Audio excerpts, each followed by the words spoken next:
गिबियावनो धेमाजि जिल्लानि खौरांगिरि जानानै जोङो दिनैनि बे प्रेस मिट लानायनि गुबै थांखियानो जाहैबाय थांनाय 30 खालार खालि धेमाजि जिल्लानि बायदि बायदि जेंना जोंनि धेमाजि ओनसोलाव गोग्लैगासिनो थानाय बायदि बायदि जेंनाखौ जोङो बर' खौरांगिरि हिसाबै दिन्थिलांनो थाखाय गासिबो खौसे जानांगौनि थाखाय जोङो मोनसे गौथुम दानाय जायो। बे गौथुमनि मुङानो जाहैबाय धेमाजि जिल्ला बड'लेण्ड डिजिटेल खौरांगिरि गौथुम।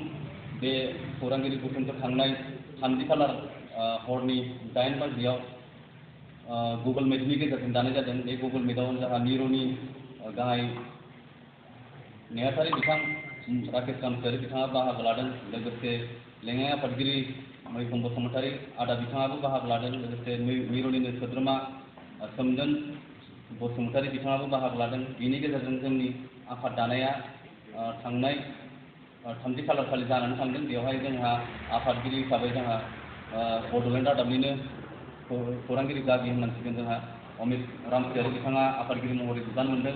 लोगोसे गाहाय नेहाथारि महरै आं गौतम बसुमतारी आंनो बिबानखौ मोनदों। लोगोसे लेङाइ आफादगिरि महरै जोंहा बड'लेण्ड रादाबनिनो सोमावसार नार्जारि बिथाङा मोनदों।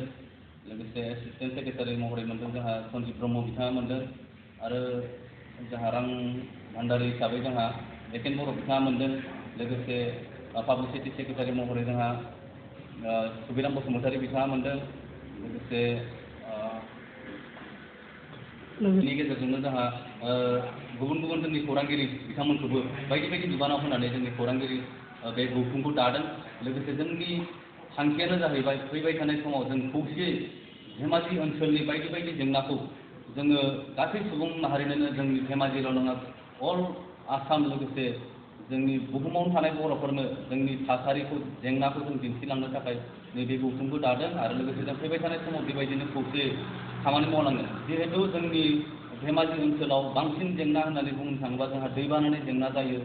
आरो जोंनि बर'फोरनि गेजेरावनो गोबां बायदि बायदि जेंना दं। बेफोरबायदि जेंनाखौ जों फैबाय थानाय समाव खौरांगिरि हिसाबै दिन्थिलांनो थाखाय जोङो नैबे खौरांगिरि गौथुमखौ दानाय जादों।